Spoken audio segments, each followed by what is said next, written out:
अस्सलामु अलैकुम वरहमतुल्लाहि वबरकातुह। नाज़रीन, अगर आप हमारे चैनल में नए हैं तो हमारा चैनल यस सर चैनल को सब्सक्राइब करें और बेल आइकन को दबाएं ताकि नए नए वीडियो अपलोड होते ही आप तक नोटिफिकेशन के ज़रिए पहुंच सके। जज़ाकल्लाह।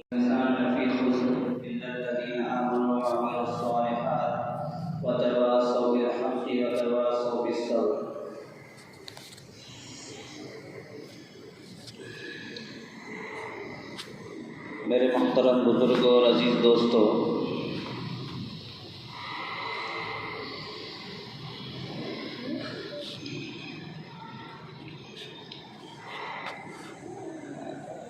मुल्की हालात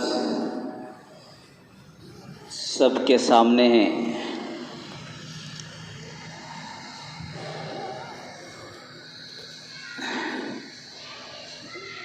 इस देश में, इस मुल्क में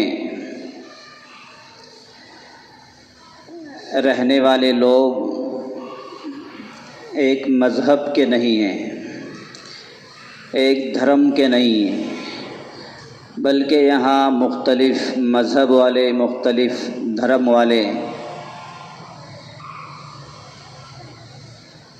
और हर मज़हब को लाइट बंद करो, हर मज़हब को इस मुल्क के कानून ने, दस्तूर ने आज़ादी दी है।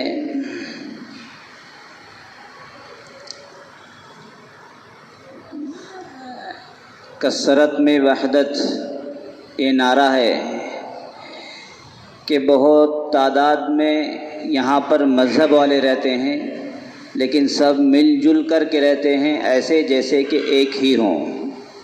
उसी का नाम है कसरत में वहदत। ऐसा हमारे इस मुल्क की ये तारीख़ रही है। इसलिए रोज़ाना कोई न कोई ईद रहती है, किसी न किसी मज़हब वाले का कुछ न कुछ रहता ही है। कोई महीना, कोई हफ्ता शायद ऐसा नहीं गुज़रता जिसमें किसी न किसी मज़हब वाले की कोई न कोई त्यौहार या ईद ज़रूर होती है। ये मुल्क बड़ी मेहनतों के बाद वजूद में आया था। इस मुल्क में कई हज़ार ज़ुबानें बोली जाती हैं, कई हज़ार कौमें रहती हैं। इस मुल्क में मुसलमानों के आने से पहले 650 राजवाड़े थे, यानी गोया के 650 हुकूमतें थी।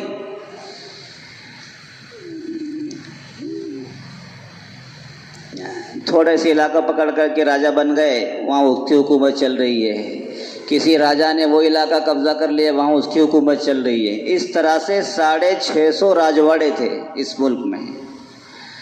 जब मुसलमान यहाँ आए, उन्होंने उन तमाम राजवाड़ों को ख़त्म करके एक मुल्क बनाया था। कोई मामूली काम नहीं होता हो। 650 राजाओं को ले करके कोई मुल्क बनाना बहुत बड़ा काम है। ये मुसलमान बादशाहों का कमाल था कि पूरे हिंदुस्तान को, जिसमें 650 रियासतें गोया के 650 राजवाड़े थे, सबको मिला करके एक पूरा हिंदुस्तान बना दिया था। तब पता चला कि हिंदुस्तान इतना बड़ा है।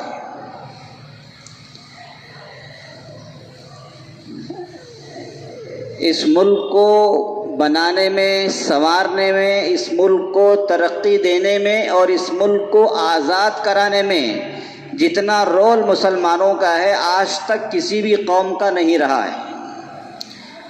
हाँ, कोई मानते हैं लेकिन उसको ज़ुबान पर लाते नहीं। ज़ुबान पर लाएंगे तो नाक नीची हो जाएगी।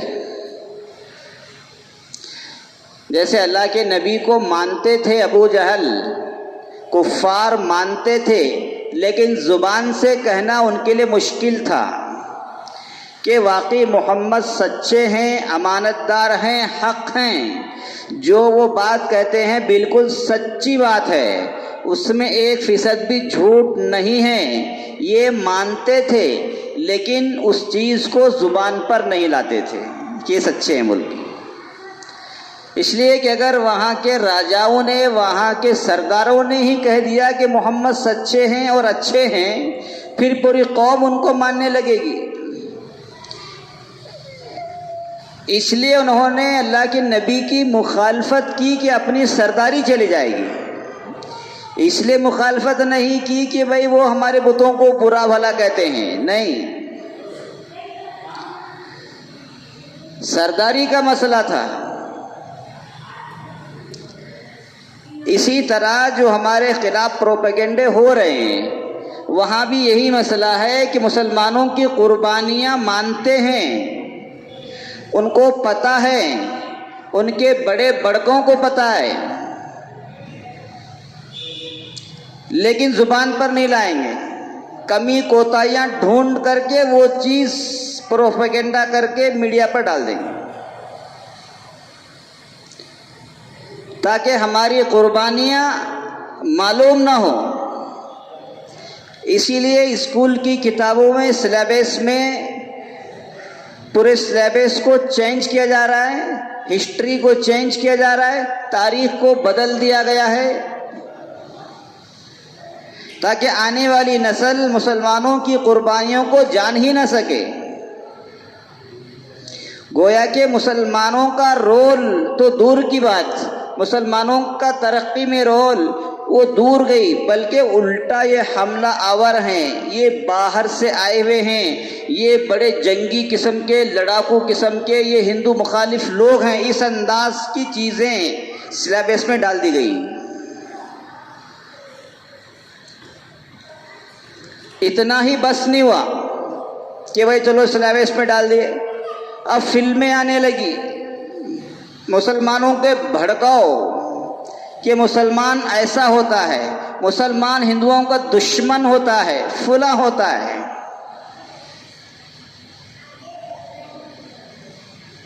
ये फिल्मों का जो मसला है आज से नहीं, बहुत पहले से चल रहा है। जहां भी उग्रवाद, दहशतगर्द, आतंकवाद दिखाएंगे, वहां टोपी जुब्बे के साथ दिखाएंगे।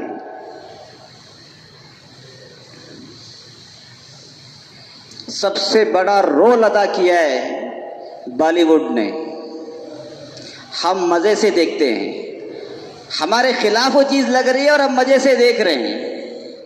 उसके अंदर ऐसी चीज़ें डाल दी जाती हैं, ऐसे सीन डाल दिए जाते हैं, ऐसे बोल डाल दिए जाते हैं जो दिमाग में टच करते हैं। हमें उसका एहसास तक नहीं है कि अब हम मुसलमानों के खिलाफ ही ये चीज़ बनी हुई है।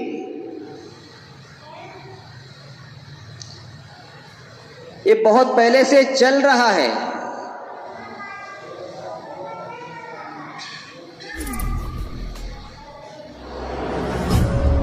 जो काम अखबारात न कर सके, जो काम इलेक्ट्रॉनिक मीडिया नहीं कर सका, एक फिल्म ने वो कर दिया। इतनी डेंजर चीज़ें हैं, हकीकत कोई नहीं बयान करेगा, बस हिंदुओं के हमदर्द बन जाओ, मुसलमानों के मुखालिफ दिखा दो कोई चीज़, वो चलेगी। ऐसा जहन बन चुका है।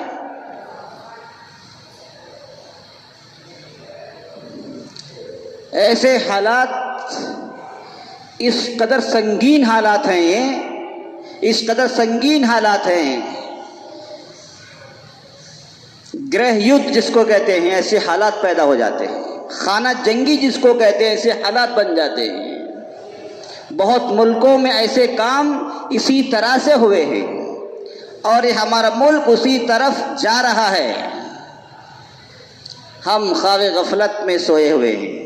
कहते फिल्म क्या होगा, उससे नहीं देखेंगे। तेरे नहीं देखने से क्या होगा? उन्होंने टिकट फ्री कर दिए, पुलिस डिपार्टमेंट की छुट्टी कर दी, देखो आज का पूरा दिन उसी फिल्म को देखो। क्यों? इसलिए कि तुम्हारा जहन भी मुसलमानों के खिलाफ बन जाए। जब पुलिस महकमे जैसा डिपार्टमेंट जो मुहाफिज है, हिफाजत करने की जिसकी जिम्मेदारी है, वो मुस्लिम मुखालिफ बन जाए, फिर देश का क्या होगा। हालात संगीनी की तरफ जा रहे हैं, बहुत संगीनी की तरफ जा रहे हैं, और हमें पता तक नहीं है। कोर्ट में फैसले कुरान के खिलाफ जा रहे हैं।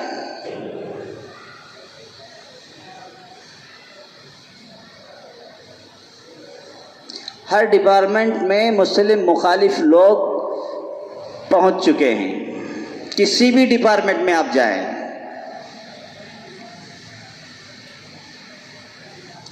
बच्चियों ने जब उनको हिजाब के साथ अंदर आने नहीं दिया गया, गेट पर रोक दिया गया, उन्होंने कोर्ट में ये अर्जी दाखिल की थी कि हम यूनिफॉर्म के साथ हिजाब भी पहनना चाहते हैं, बस हमें कोर्ट इजाज़त दे दे। इतनी सी बात थी। उसी बात को लेकर के कोर्ट ने फैसला दिया कि हिजाब मजहब इस्लाम में ज़रूरी नहीं है। क्या मतलब?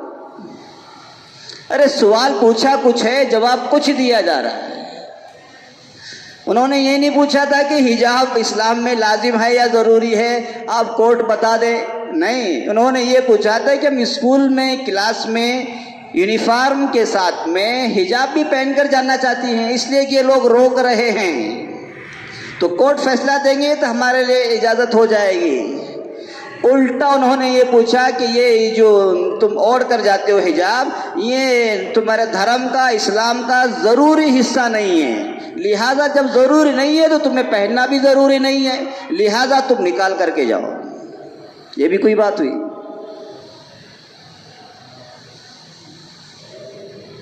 बहुत ऐसे हैं जो हिजाब नहीं पहनते हैं, मुसलमान लड़कियां हैं स्कूलों में, कॉलेजों में। अगर ज़रूरी होता तो वो भी पहनती। इसका मतलब ये हुआ कि ज़रूरी नहीं है। ये कौन सी लॉजिक हुई? आज माशाल्लाह जुमा की नमाज में सब मस्जिद भरी हुई है। सुबह की नमाज में 2 सफ़ होते हैं, और जो नमाज नहीं पढ़ते, अब अगर कोर्ट वाले आकर के देखेंगे मुसलमान तो नमाज नहीं पढ़ते, थोड़े से नमाज पढ़ते हैं, लिहाजा नमाज भी ज़रूरी नहीं है, बैन कर दो। यही तो होगा। फिर रमज़ान के रोज़े आ रहे हैं, हमारे नौजवान रमज़ान में खाते फिरते हैं। अब कोर्ट वालों ने देख लिया उनको, ये तो मुसलमान रमज़ान में खाते फिर रहे हैं, रोज़े तो चंद लोग रहते हैं, लिहाजा रोज़े भी ज़रूरी नहीं है, इसको भी बैन कर दो।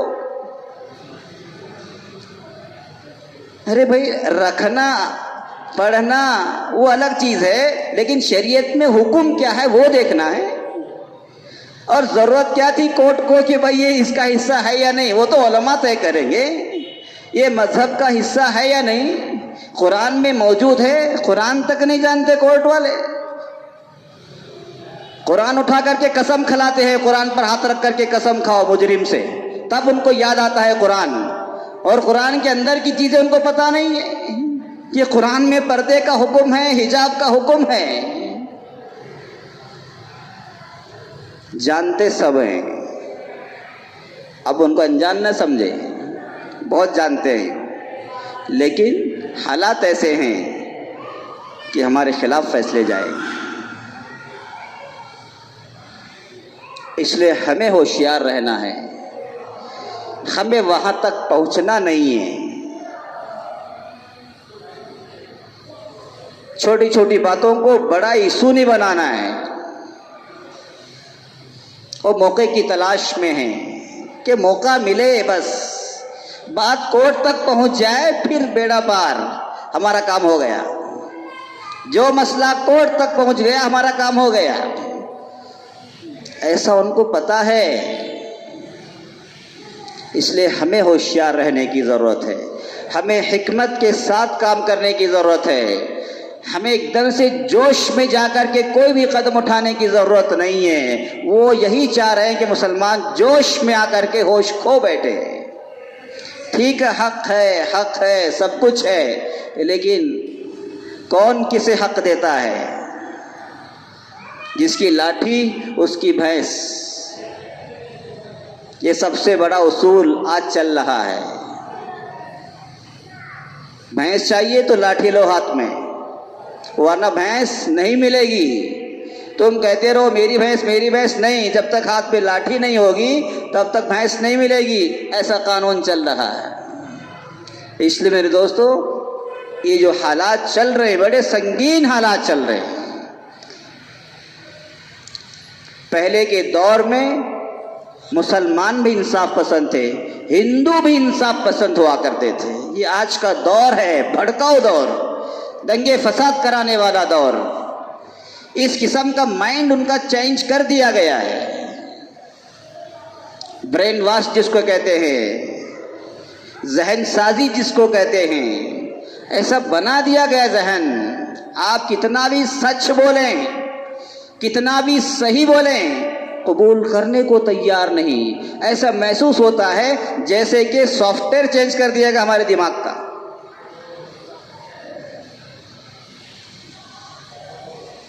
सन 47 से पहले एक मुकदमा अंग्रेजों की अदालत में चल रहा था। सन 47 से पहले कौन थे? अंग्रेज थे। हम गुलाम थे, हिंदू भी गुलाम, हम भी गुलाम। अंग्रेज हाकिम थे, हुकूमत कर रहे थे। उनकी अदालत में एक मुकदमा चला गया। मुसलमानों ने मुकदमा कर दिया कि ये ज़मीन हमारी है। उधर से हिंदुओं ने मुकदमा दायर कर दिया कि ये ज़मीन हमारी है। एक ज़मीन पर दो दावेदार, मुकदमा पहुंच गया। वो भी सबूत पेश कर रहे हैं। सबूत तो आपको बहुत मिल जाएंगे, गवाह भी आपको बहुत मिल जाएंगे।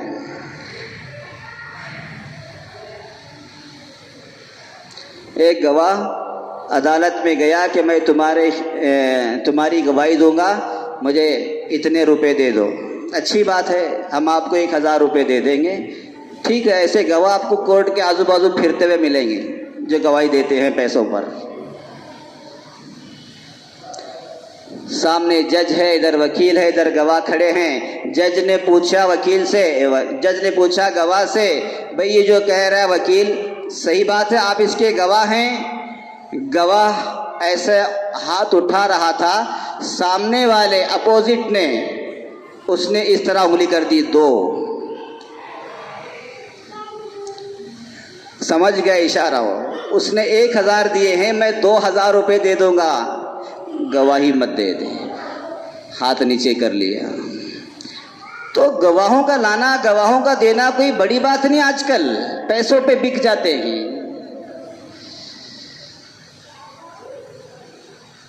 जज कहने लगा, एक काम करो, मुसलमान भी और हिंदू भी, एक ऐसा इंसान तलाश करो जिसको सब मानते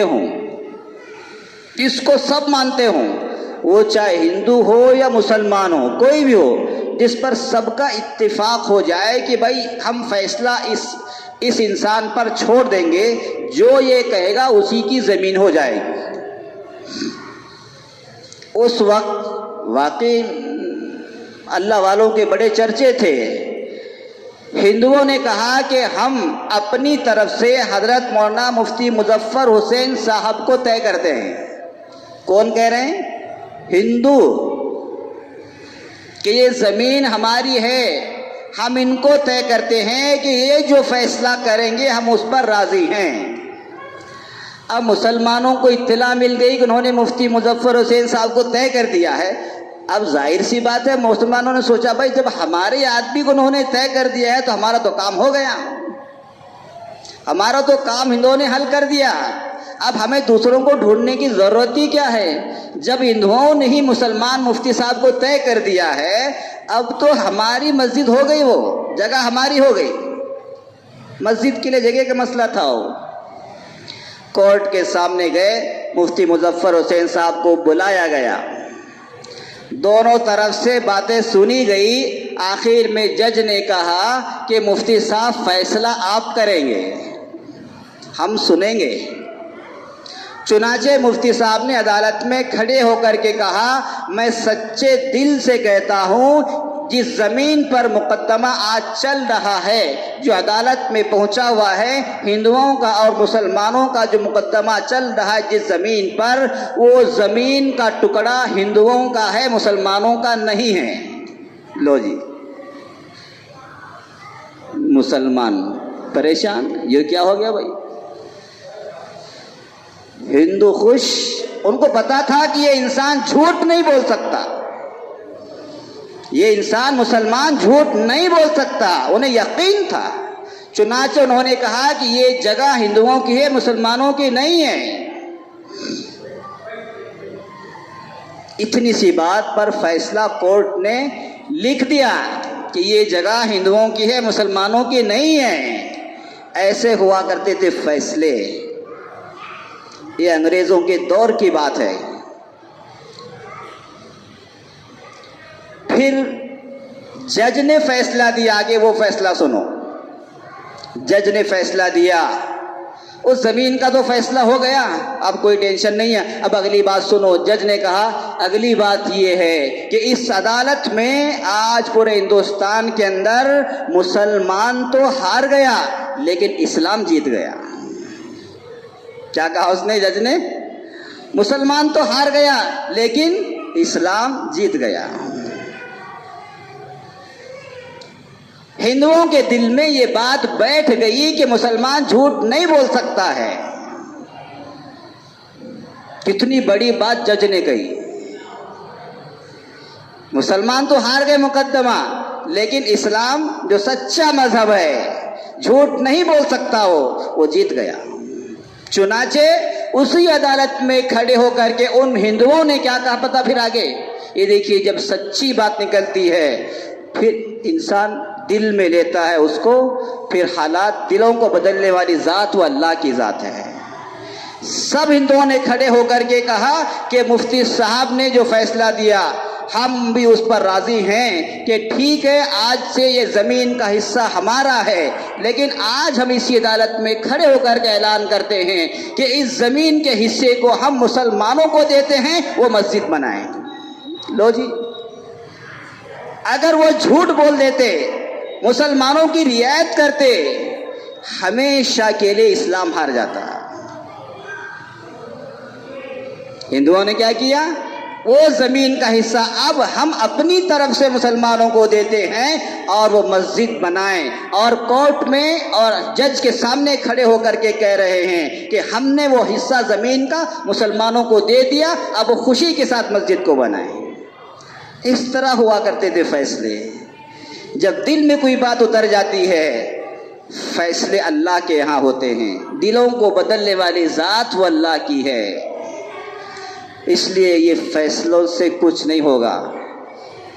हालात बन रहे हैं खिलाफ, जाहिर में लग रहा है, लेकिन अच्छे लोग भी मौजूद हैं, इंसाफ पसंद लोग भी मौजूद हैं, हक बात को मानने वाले, हक बात को पहचानने वाले वो लोग भी मौजूद हैं। ये फैसले, ये हालात उनके दिलों पर असर कर रहे हैं कि जो भी कुछ हो रहा है गलत हो रहा है।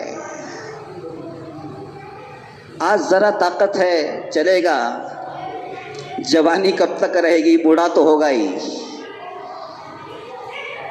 जोर है, लाठी है हाथ में, लाठी गिरेगी, जब पता चलेगा हक क्या है, बातिल क्या है। इसलिए छोटा दिल करने की ज़रूरत नहीं है, इसलिए कि जमहूरी मुल्क है, अदालतों पर फैसले होते हैं, किसी की हुकूमतों पर नहीं होते। हुकूमतें तो अदालतों की चीज़ों को चलाती हैं, लेकिन हमें सब्र के साथ जो हमसे हो सकता है कानूनी एतबार से हम वो करेंगे, लेकिन सब्र करें। इस सब्र का फल इंशाअल्लाह बहुत मीठा मिलने वाला है।